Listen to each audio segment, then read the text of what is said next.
Thank you to all the amazing listeners out there. On behalf of the Reef Podcast, don't forget to like, comment, and subscribe for future mentions and new episodes. Have a great day.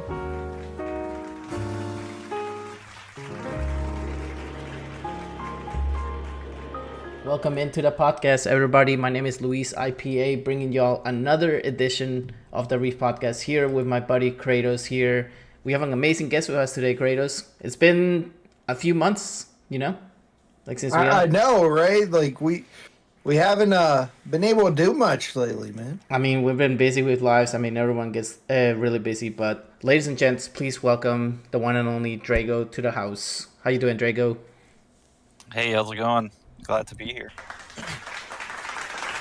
So, guys, in case you guys don't know this guy is actually from the United States. We're not going to say where he's from because of privacy issues. We don't talk about that. That's never disclosed in the podcast. We never actually ask where you're from. We just say the country. That's all we do. So I'm going to let Drago get the floor and actually introduce himself.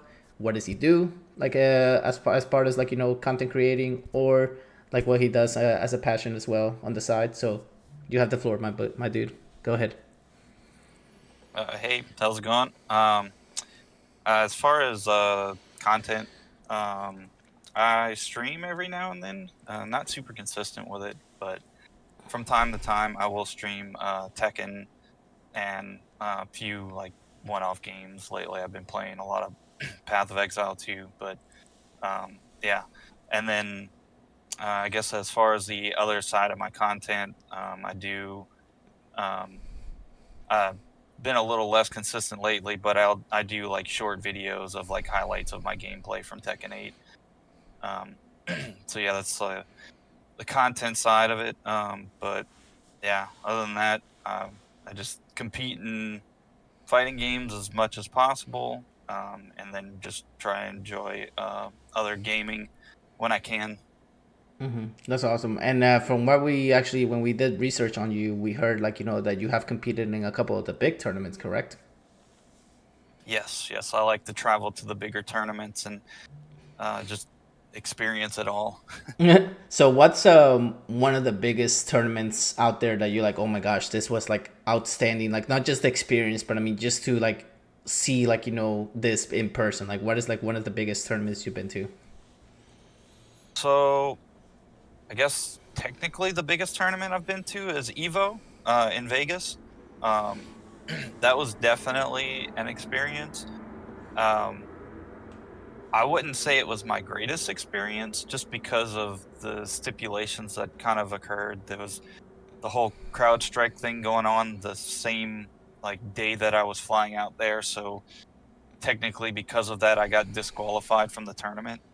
Because my flight didn't make it, and it was a big ordeal. But that was the biggest one I've been to. But as far as like, I guess the best one, well, yeah, I guess the best one and most like insane one was I went to Combo Breaker last year, which was my first time attending, and within like a 15-minute time span, maybe even shorter than that.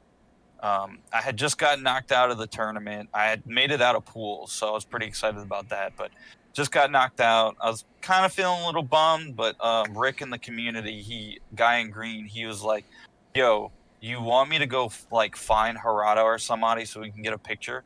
I was like, "I mean, if you want to, man, that's cool."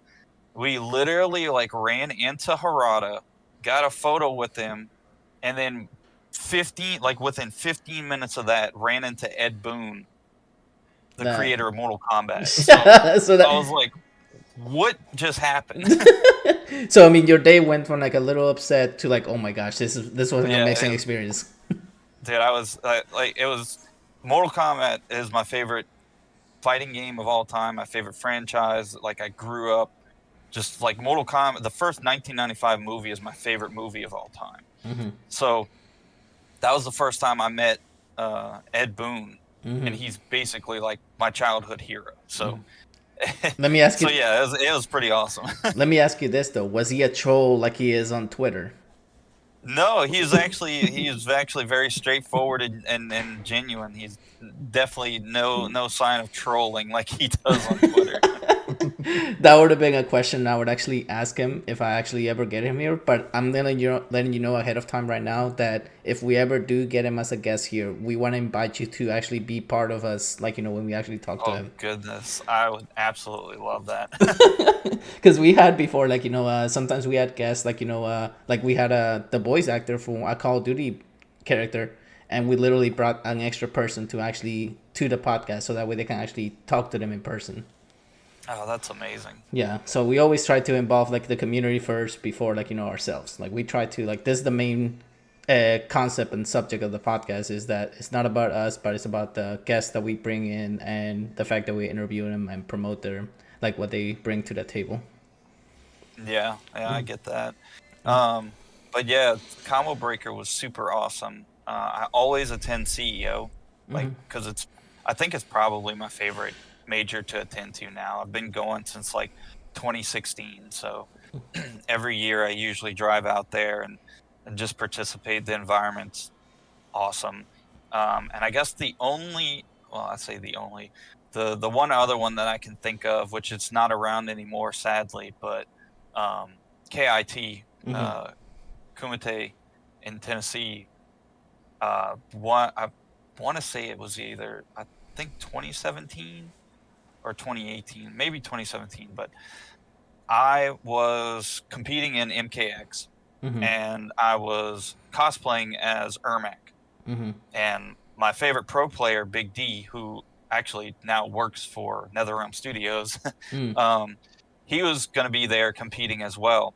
And I look at my bracket and I'm like, okay, cool. I play this person first, and I'm noticing, if I beat this first person, then I play against Big D. And then the tournament organizer's like, if you win your first match and you play against Big D, you're playing on stream. So I'm at this tournament. I beat the first guy, and then I'm on stream cosplaying as Ermac, playing against basically the number one Ermac player in the United States. Oh man! And it's on YouTube and everything. It's hilarious. So how bad was it? What? The beating that I'm assuming it got that you got. I actually took a match off on it. Oh wow! So it wasn't a complete beatdown. It was a struggle, but the overall score, he won 3-1. Hey, but the fact that you got to compete against him, it has to be an honor to just compete against him. Oh yeah, dude, he's really cool, really great guy. Like, props to him, and yeah. That's awesome. The fact, guy. I mean, the fact that he works in Mortal Kombat now, like, like, you're like, oh shit. I mean, I competed against him, and now he's actually up there working for the company. So yeah. So here's the big question: if NetherRealm was to offer you an opportunity to be part of their team, you would take it, I'm assuming. Oh yeah, I mean, absolutely. Yeah. I don't know what position I would fill, but I mean, I'm an IT guy, so if they need some cables running their building, I could do that for them. But hey, I'm down. NetherRealm Studios, if you're listening. Hey, I mean, you never know. I mean, we're definitely gonna tag Ed Boon. We're gonna tag, like, a lot of people when we upload it to YouTube and everything. So we'll tag them. We'll tag D as well. We'll tag, like, almost everybody. Like, hey, you need to watch this podcast. And then if D actually sees this and comments on it, dude, I'm gonna try to get him involved. I'll be like, hey, you need to come get an interview as well. He's a super cool guy. I'm friends with him on Facebook and everything. He lives down in, well, we don't disclose that. So he lives in the United States. He lives in the United States, but yeah. That's awesome, though, I think man. he'd be down for that. Because I mean, if we actually were to get him involved, that means that we would be one step closer to getting Ed Boon on here. Because because when you make the right connections, you can easily get other people involved, because they're like, oh yeah, I got an interview with this person. He's cool. You should do it too. And that's how. Yeah. All right. So first real question: what made you actually want to start the fighting scene, like the fighting game scene? Like, what made you want to actually get the drive and be like, okay, forget about the other games. I'm really focused about, like, the fighting game scene. What made you want to do that? So I was always a fighting game fan ever since I was younger, and I kind of blame that on my uncle, because he's the one that sort of got me into video games. Mm-hmm. I would play like the Sega Genesis with him, and he had like Streets of Rage and Mortal Kombat, and we would like play all the time. And like it's just Mortal Kombat 1 was like a really like cool game that was so different, and it had ninjas in it, so like I've always liked ninjas because ninjas are cool as hell. Mm-hmm. And yeah, like my uncle got me into that, and like as I got older, I was just involved with fighting games. I picked up like Super Street Fighter 2 for Super Nintendo, and I played like the Tekken games when I was younger, like Ultimate Mortal Kombat 3, Mortal Kombat 2, and all that stuff. And it wasn't until and this is probably a copy and paste story for a lot of people, but once I had seen Evo Moment 37 Mm-hmm. with Daigo and Justin Wong in Third Strike, I was like, wow, that, like, I wasn't involved in in a competitive mindset at the time. I wasn't a part of any fighting game communities or anything like that. But seeing that, I can tell like how heavily like the competitive aspect was during that moment and what had just occurred, even though I'd never played the game before. Mm-hmm. And it was just like, wow, I want to be a part of something like that. I want to compete like that. Mm-hmm. And this was around the time that Mortal Kombat 9 was coming out. Mm-hmm. It hadn't come out yet, and I was like, you know what? I'm not really feeling too much the 3D Mortal Kombat games, but when Mortal Kombat 9 comes out, I'm going to give it a try. And that's kind of where I started playing fighting games competitively back in 2011. And till this day, I mean, honestly, out of all the recent Mortal Kombat, that's actually till today one of my favorite ones, honestly. Yeah, it's amazing. So good. Yeah. So, what is I know this is gonna sound silly, but I mean, you said your uncle showed you like the fighting game scenes and everything. So this is actually like a little silly question, but did he ever told you like, "Hey, stay home from school, play games with me"? No. He I mean, there would be days where like we would play a lot, but I don't think it ever got to a point where he was like, "Hey, stay home and play."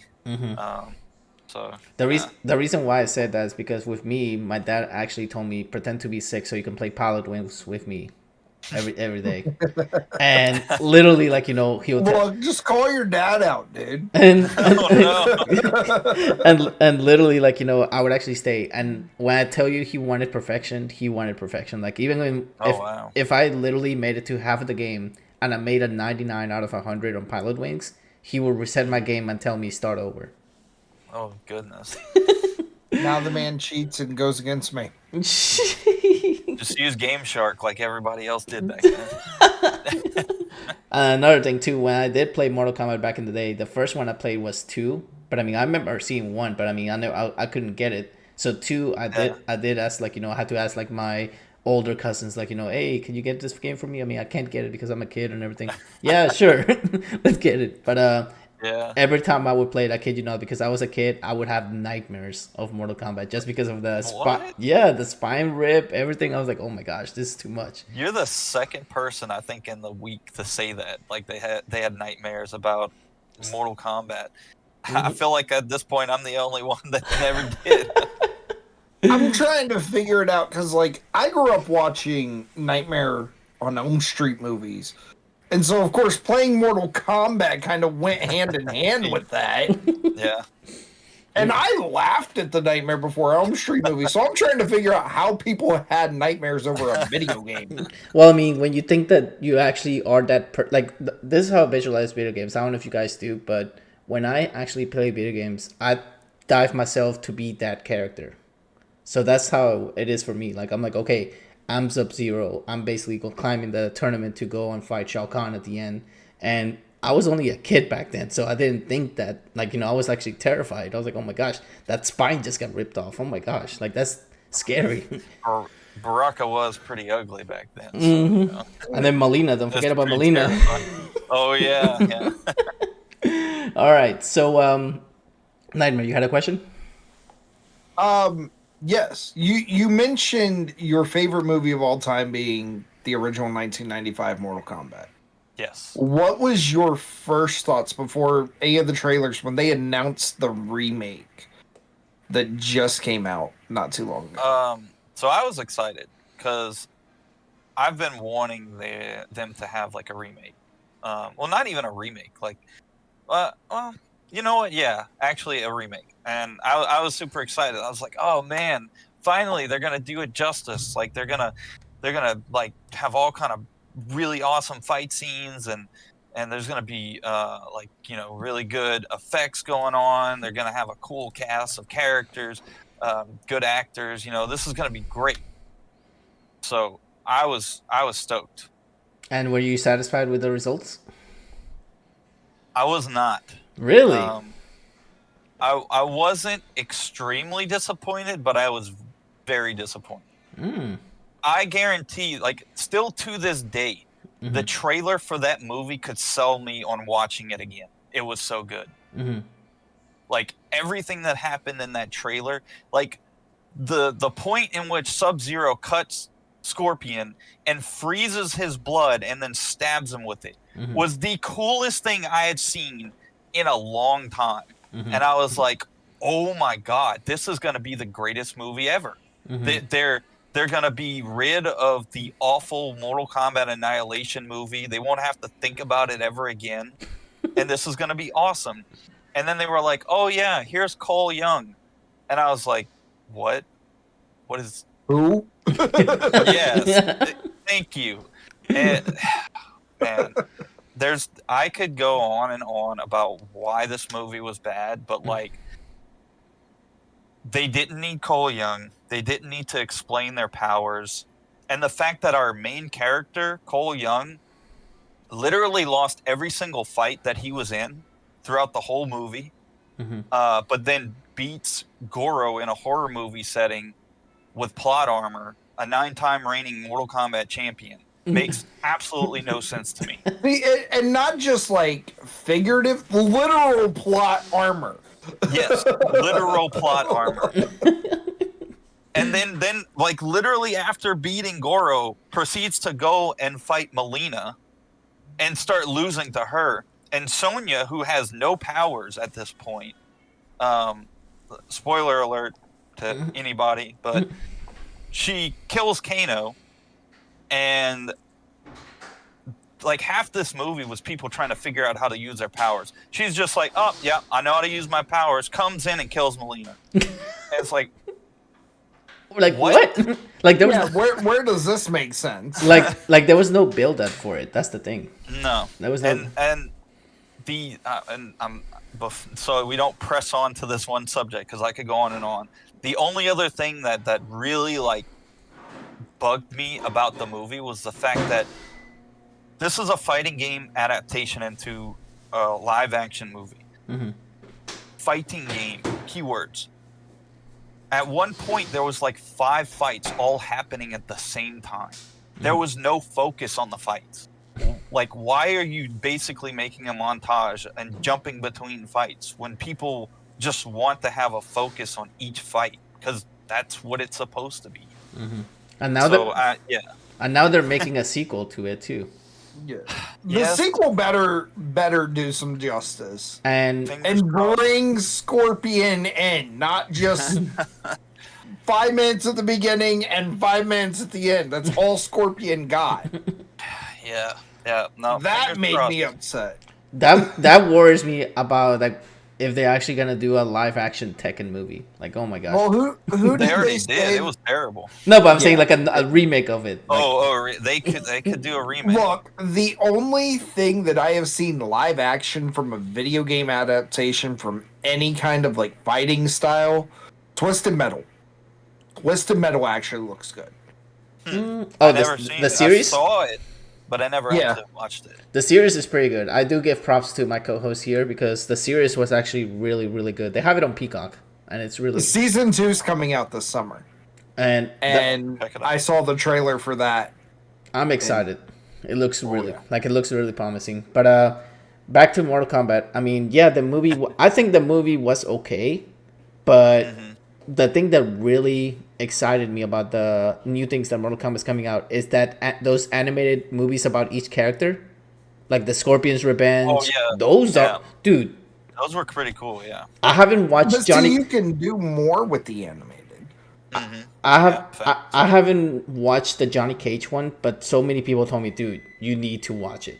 Like it's okay. I know the Kenshi one was really good. The Kenshi one was Yeah, really the Kenshi one was pretty good. Yeah, I like that one, and the Scorpion's Revenge one was good too. Yeah. So as long as they keep like the animation and everything, I'm like, dude, this beats what's it called, Defenders of the Realm.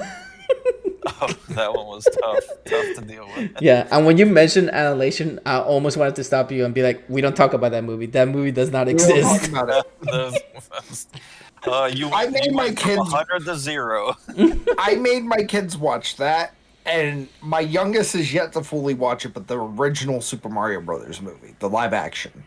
If you want to see the worst movies in the world, go with those two. I still have yet to watch, which I probably should just for the memes and just because it's basically iconic at this moment. But I have not watched the Street Fighter movie, the Ooh. live action one. Yeah. Which one? The one with basically M. Bison carrying the whole movie because he was the good actor. So is Jean-Claude Van Damme in it? That one? Yes, that Yeah, one. okay. that one. I have good memories because I was younger. If I watched it now, it probably would ruin it. That's how I felt about the Tekken movie because when I was younger, I watched it and I was like, "Oh, this is so cool." I tried watching it recently and I was like, "This is terrible." Hey, What was I thinking? I wasted movie tickets to go watch Annihilation, and I was like, wow. Oh, I wasted my money to go watch this piece of garbage. Like, really? That could have went to the arcades to play the game. Even, I mean, come on, Shao Kahn being a giant freaking Hydra thing. I was like, dude, this is not Hercules. What in the world is this? We don't talk about animality. Yeah. Oh my goodness. So we already talked about your idol, Ed Boon, and we talked about what got you into the fighting genre. Do you have any upcoming projects that you're actually working on or anything coming up? Projects. I don't think I have anything at the moment. I know there's a few ideas up in the air for cosplays, but I don't have anything solidified just yet. But as far as events, I'm planning to go to Louisiana Comic-Con. I'm still planning on going to Sci-Fi-Con. But I guess the big one is I'm attending CEO, which is in Orlando this year. So that should be fun. Yeah, I'm excited. The new venue, new location. When is CEO this year? I haven't kept up on it. June 12th to June 6th. No. The month before I go down to Florida. Figures. Usually they have it at the very end of June. Usually it's like, sometimes it goes into July, but usually at the end of June. All right, so here's a silly question. What is not like nothing bad that happened, but what is like the most embarrassing moment that has happened to you at a live fighting tournament? Like it doesn't have to be bad. It could be a funny, like good embarrassment. Like, oh my gosh, like this happened to me. Embarrassing or well, I guess one of the most humiliating things was, I think, not last year but the year before at CEO, I went 0-2, which that was the first time it's ever happened, so that was a little embarrassing to drive like 11 hours and then go 0-2. Just literally just flat out. Yeah, but I don't know. Because I mean, for me, like when I was actually competing for a little bit, what happened was right before the fight started, they told me like, oh, the control is fine, everything's working fine. I was like, okay, cool, we're ready to do it. Right when I was about to like start the fight, literally the controller dies on me. Oh no. Yeah. Oh no. That's awful. Yeah, they told him like, you know what? Only ever had that happen once. Mm-hmm. That I can't stand when that happens. Like I'm like Jesus Christ, and they even told me like, you know, well, do you have an extra controller? I was like, no. I basically thought that you guys supplied controllers. Like, oh well, that's the only one we have. We had to DQ you because of that. I was like, what the fuck? Oh my wow, goodness. like wow, that's yeah. Back then they were, That's unprofessional at that point. but I was like, but Somebody had taken a picture of me cosplaying as Dragonov, watching JDCR, who is a Dragonov main, play in tournament, and I'm like just kind of crouched with my hand on my chin like this, like, yeah, he's doing the right moves. Like, and then somebody posted it on Twitter, and they're like, Dragonov making sure JDCR is doing the right moves. That's pretty great. with it, I did see your Dragonov cosplay and it was on point. So I mean, I wouldn't be surprised like if somebody actually posted like that. Because I mean, the last times I've seen it, like for example, for you, for like the people that you go with and everything, you guys always like, you know, rocking cosplays. I mean, Thank you. it's unbelievable. So I'm actually looking forward to see what you bring to the table this April. Yeah. That's gonna be awesome. But if besides Ed Boon, do you have any on Harada, of course, because I mean you met him. Yeah. But I mean, Right. so besides those two, is there anyone else out there that you're like, oh my gosh, I would love to meet in person? Like, you know, even if it's like a fighting game player or something like that. I'm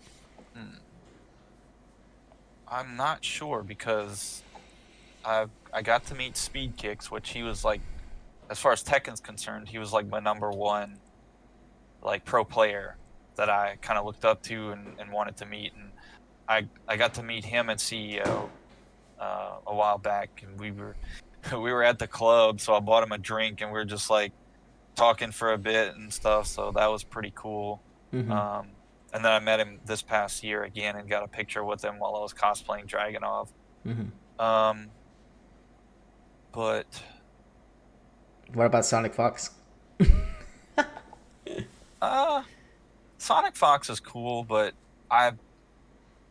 he's an amazing player, and like almost every fighting game he touches, like he's just like, you know what, I'm good in this game. I haven't played it yet, but I'm good in it. So, You ever you ever ran into him in a lobby online? no, I have not. Okay. I did actually play against Arslan Ash. Oh my god. And that was not fun. I played against him at KIT in a teams competition. And the one launcher I got on him, I ended up dropping like right away. So it wasn't fun for anybody. So I guess that could qualify as the most embarrassing. I hit him with a just frame skyrocket. He flies into the air, and then I just proceed to do nothing right after that. So. Oh wow! So almost like you basically choked. That's what they call it. Yeah, 100%. Yeah. Jeez. I don't know no. if that would just be choking or just dropping the ball entirely. But yeah, no, I met Harada, I met Ed Boon, I met Big D and Speed Kicks, and that was kind of like, I got to meet Ketchup and Mustard. Oh heck yeah, dude! Those are awesome. Yeah, they're super cool guys. I don't know, maybe Daniel Pacina, like the Johnny Cage model. He's really cool. I think I have him as a friend on Facebook. But I've never met him. Now, when you met Harada and Ed Boon, please tell me you got at least something signed from them. I did not. I didn't have anything for them to sign. He probably didn't even expect it. I should have. I should have just got him to sign my gi while I was cosplaying as Haran. That would be that. You'll probably be like, I'm gonna put this on a frame. Like I'm not gonna touch this. Yeah. Actually, now that I think about it, I know I said that like Combo Breaker was like my big, like, my favorite. Actually, thinking about it now, my favorite event so far, hands down, was the Tekken World Tour for last year. I remember you actually posting about it. Yeah, they had it in New Orleans, like of all places. Like it was in Thailand before that. I think Amsterdam before that. I just happened to land New Orleans. New Orleans. Okay, cool. That's awesome. 2 hours I can away. make that. I can make that. So like, yeah, I'm dressing up as Harong. I'm meeting Harada. I'm competing in tournaments. Bandai Namco asked me to compete in the Tekken Ball tournament for Tekken 8 before it releases. Mhm. So like, I got to go on stage and play against like all the people there. I met Tasty Steve. Well, I had met him before, but like one of the most chill guys ever. Like he's so cool, so chill. One of my favorite commentators, and yeah, he he was super cool. But yeah, no, that event hands down my favorite one. Now I do have a question from my friend Scott that basically like he told me like, hey, if you can ask this to him, that'll be great. How do you feel when you fight king players in Tekken? So, Because he's a king main. That's why he asked. So okay, since I had started practicing throw breaks, it's not as bad. And anytime somebody tries to do rolling death cradle, I know what to press, so I don't ever have to end up in a situation like that. But fighting against King, not so bad. I would have to say if there's a character I truly can't stand playing against, or just can't stand the character in general, it's Asuka Kazama. Like, she can be thrown out the game, and I would be just happy. Yeah. You'd cheer. Yeah. I would cheer, yes, actually. I might even make a video on being happy about it. Now, here's a funny thing. I know the fighting community been wanting Harada to do a Waffle House stage. You think that? I don't know if you heard of that, but I mean, I did, yes.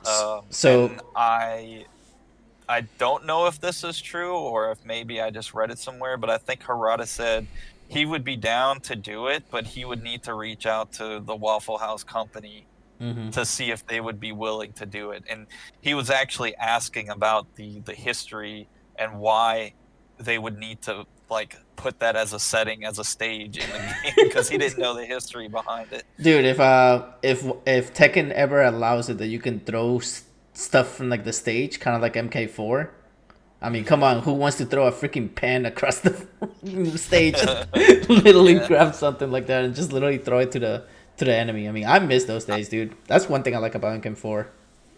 I mean, I think they added a chair to Tekken 8 in the customization, so I think you can actually use that as a weapon. So, but you know what I'm talking about, like stage props that you can use. That would actually be pretty cool.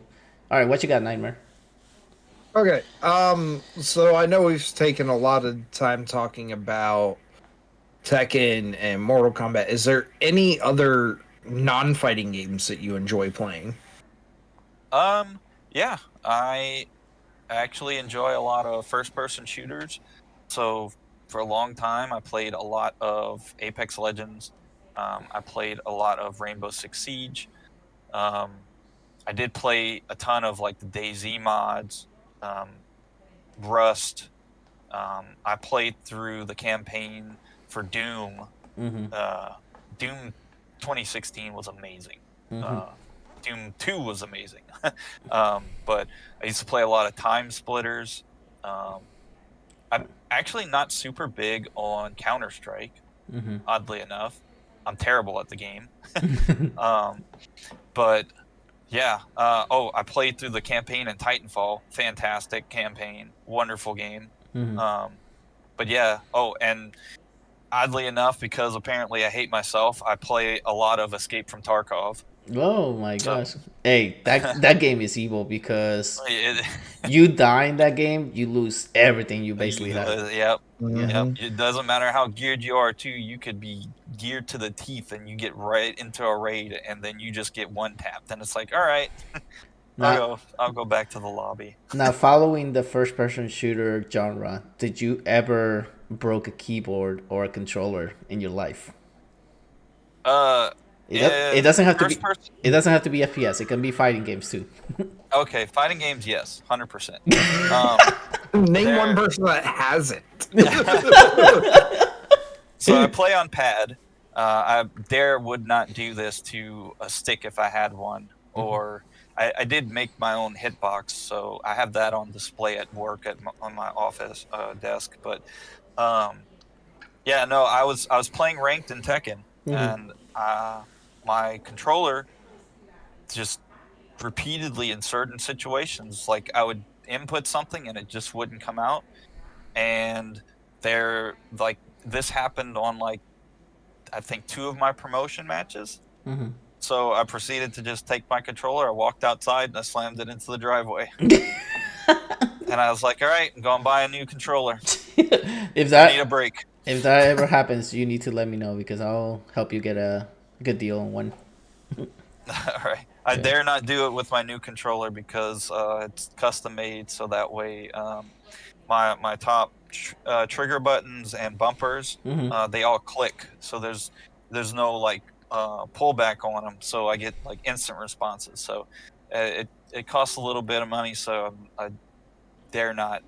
So basically, jeopardize. so basically, you're saying that if you're playing like this and something makes you rage, you go like you want to throw it, and they're like, no, I can't do this. Yeah, no, can't. Nope. Put the controller down. Time to stop. This thing cannot be Damn. harmed in any way. Got the custom Drago, man. Yeah. Dude, eventually, like, something you could do also is, like, release, like, Drago merch or something. Like, once you actually get up there, like, on the fighting, That would be man. wild. That, dude, just imagine you, like, having a custom control like that signed by you and basically, like, people actually auction for it. Like, oh my gosh, I want it for this much. Because he actually played with it. I actually designed the team jerseys that we have for the dojo, so that's looks kind of professional now. Gotcha. So I know, like, we don't talk about personal location, but what is exactly the dojo? Oh, okay. So yeah, the dojo or Dojo 337 is just our dojo that I've essentially been. Really, what it boils down to is just like me going to a friend's house and playing Tekken over there, and kind of just like going over instances that happen in the game, matchups. We get matches in with each other, and it's just like a centralized location where we all go throughout the week. I don't go nearly as much anymore, but there was a time, especially during Tekken 7, where we would go out to the dojo like sometimes 3 or 4 times a week and just practice and play against each other. Now, yeah. Now, do you guys actually, like, take students, like people that actually want to learn the fighting scene and actually learn to be good and everything like that? Yeah, I mean, if you're in the area and you have a means to get to the dojo, there's no limitations. Like, we accept anybody that wants to play. The only thing is you have to be active. You have to be consistent, be involved. Yes, exactly. You have to be involved. That way, not necessarily that you're wasting our time, but like to be, I guess, considered a dojo member, you just have to be involved. I mean, it's just like almost like streaming. I mean, you have to be consistent with it, so that way you can actually be well prepared. So that when you go and represent dojo, you're not like just flopping and be like, oh well, there goes my fight that I had. Yep. Yeah, that's awesome. All right, so we're actually gonna get to the silly out of the blue questions that we have here on the podcast because we have a few minutes left. So go ahead and Nightmare, start with your silly question, and then I'll follow up with mine, and we'll go back and forward here. Okay. Do you go camping at all? I used to when I was younger. Me and my family would go to like campgrounds and stuff, and we would go camping in that aspect. Okay. Do you prefer tent camping, or do you do more like the glamping with the RVs, the cabins? Which do you prefer? So I can't stand camping anymore, at least in the sense of in a camper. I would absolutely love to go like hiking and camping in a tent though. So that's something that you go to. Interesting. All right. So would you rather be invisible or breathe underwater? Probably breathe underwater. Hey. Because I don't want to take the chance of like being invisible all the time, because that's no fun. But the trolls. Yeah. I'm not like super big on trolling, so there's no appeal there for me. The good thing about being able to breathe underwater is that if we ever have like tsunamis and stuff, you'll be able to survive them. True, but there are you're breathing underwater. You're not dealing with the current. Well, I mean, the good thing is that, like I said, I mean, you'll be safe. Like if something happens, just go underwater, and then like, okay, nothing to see here. I'm just going underwater. You're actually actually safe. All right, what you got, Nightmare? Okay, I'm on jump to one of my bigger ones. What's the scarier thought? Tigers with the ability to just swim forever underwater, or flying sharks?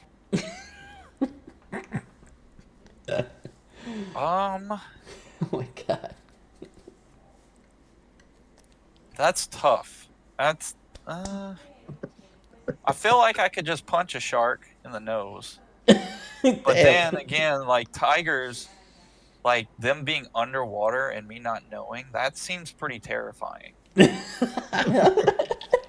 So you got to go. At least I can see the shark coming. There's no indication with a tiger. I mean, you'd see the tiger too. And just well, the tiger doesn't have a fin, and he's like, "Oh, hey, guess what? I'm coming after you." No, you just look. You'd see it. The question is how quickly you'd see it. All right. Waffles or bagels? Oh, waffles. Easy. Waffles. All right. What you got, Nightmare? Now hold on. The better one: waffles or pancakes?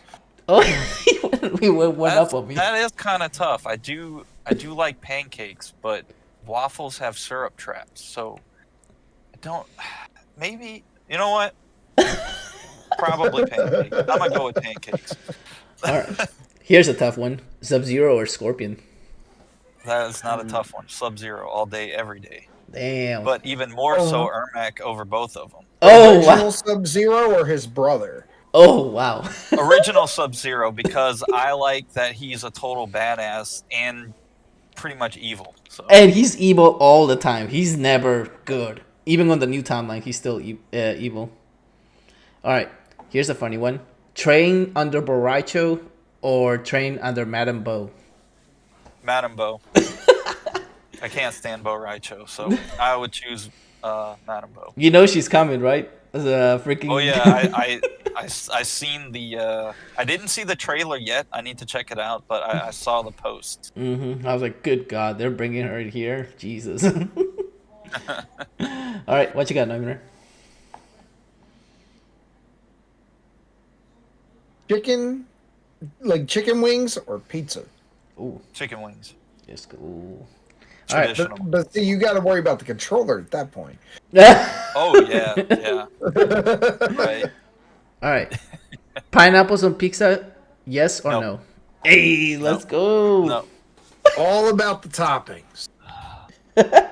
Pineapples and olive or pineapples and bacon. Whatever makes it super salty, that pineapple's going to help. Pineapples do not deserve to be on pizzas because pineapples are fruits, not. It's all right, Louis. I'll just buy you a pizza with a bunch of pineapple on it. I'll make sure to shove it in your face. How about that?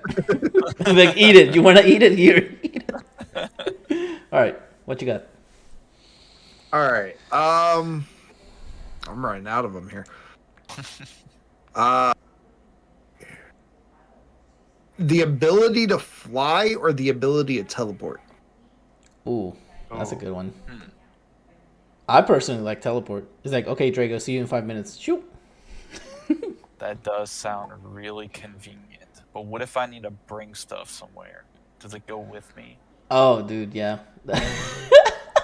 That's the question. Because you got to think about it, too. When you want to compete for combo breaker and everything, okay, I'm teleporting there. Shoot.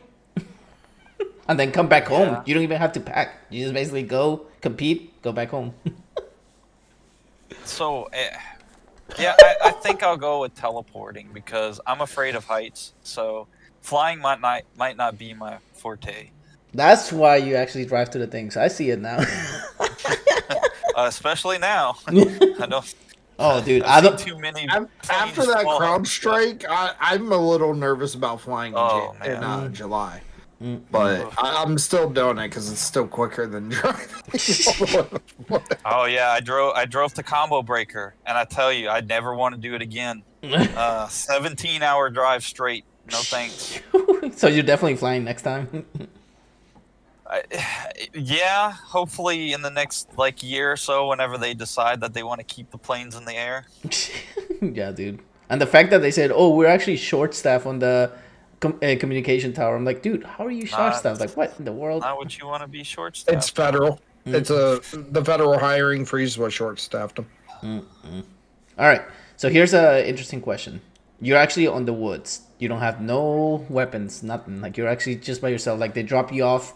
All your buddies are like, okay, bye. We'll leave you here, and you're stuck, and you have no way. You have no phone, no food, nothing, and you have to find your way home.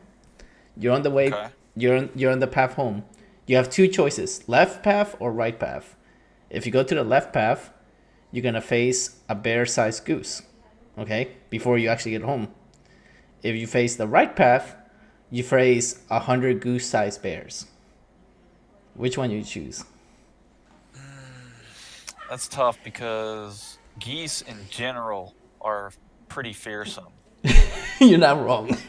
Like, even in their small stature. So to have to deal with a large one is pretty scary. But you can choke it, though.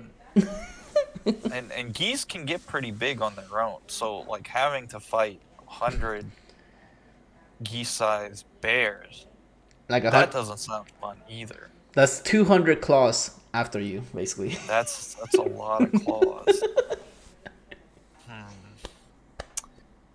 I think you miscount. I think it's 4 or 500. 500 claws. Jeez. Man, and I don't think I could outrun any of them. Because the goose can just fly. Now, unless you have Sub-Zero's gauntlets, you can freeze it. Oh, man. Easily freeze it. I would... You know what? I think I would actually take my chances with the goose. If I could just grab him by the neck, then I could probably break it. You know, or maybe get his head stuck between like a tree branch or something. I don't know. Something. I think I would have better luck with the goose. And then the best part about it too is that once you actually grab it by the neck and you kill it, you can make it like your lunch for your week. That's right. Wheat here, just like chicken. Oh, decade. Make my wings. Oh god. That's a good one. Oh my gosh. All right, what you got, Nightmare? All right, this is my last one I've got, and this is something I haven't asked yet, but it's something that I need to know. Live action Disney or animated Disney movies? Oh my lord. That's a good one. But we gotta ask the question here. Man, I don't like either one. he doesn't like either one. Well, I mean, you can go any Disney property. Any Disney property. Whether it's Star Wars, Marvel, generic Disney. Oh, man. Okay. Live action or animated? Which one do you find better? Maybe...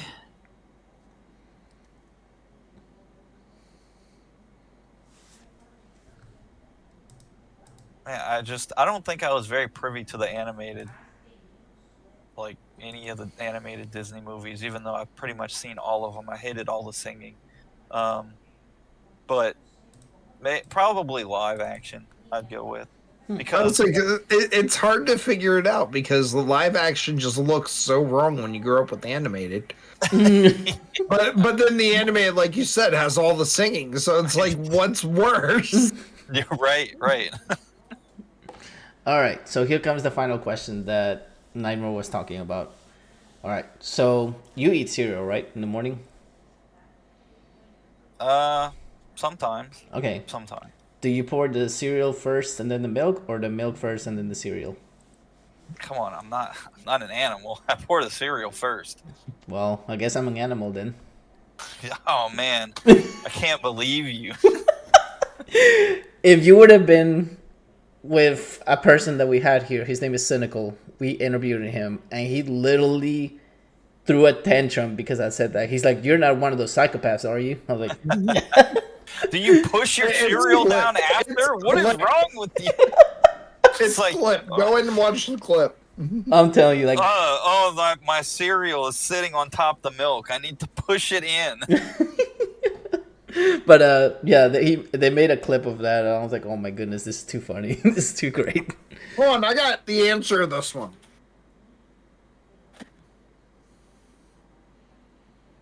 These exist, Louis. But we're both wrong in this. Mm-hmm. Add cold water. What? I don't want to live on this planet anymore. We've both been doing this wrong. You add water and it just turns into milk. All right, and Goodness. to close it up, the podcast, what is one big advice you give to the fighting community, like for people that just started like doing the fighting genre in general? Don't give up. There's multiple sources. You've got like Book is a good example of like, even if you don't have a community, like you can still strive to be like amazing in the game that you're playing if you just dedicate yourself and you put the time into it. I mean, we have so many resources now with like Discord, YouTube, Twitter. There's so much tech that you can just learn like on your own. Mm-hmm. And then like, if you're just not sure too, like look into it and see if you have a community. Because like for the longest time, I didn't even know there was a Tekken community where I'm located, and lo and behold, there was like a great community for Tekken here. So, just when it comes to fighting games, don't give up. Like you can get better. That's awesome. All right, and I want to thank everybody that actually has been watching in the background, because we did have a couple of people. Like we had Lena. She came in and she actually said like, hey, woohoo, Drago's here. She was all cheering. Yeah, she was cheering for you. And we had a couple of people from the Goblins community to come by. And I want to thank you again for taking the time, because it's always, precious time here, like, when we talk to people. And we greatly appreciate you. Like, I know it's a little late for both of y'all and me and myself, but it's been a blast. I really enjoyed myself here. And we hope to hear back from you soon. I mean, like, we might do, like, part 2, like, whenever we actually bring either Ed Boon or we bring your buddy, because I definitely would like to get in touch with him, because I mean, either one of those, if they do come on board, I'll definitely be letting you know. Like, you'll be the first person to know, like, hey, he's coming in this date. Are you available this date to come on board and actually have a talk with him? And then what we'll do is we'll basically have like our conversation that we had with you, and then we'll be like, oh, and we have a guest that wants to say hi to you real quick, and then boom, you showed up. And then like he'll be like, that would be great. Yeah, because we always like making everybody's day here. But thank you again for your time, and we hope you have a fantastic week. I know it's a busy week, and we look forward to seeing you on those conventions. As always, today's episode of the Reef Podcast was streamed live on Twitch.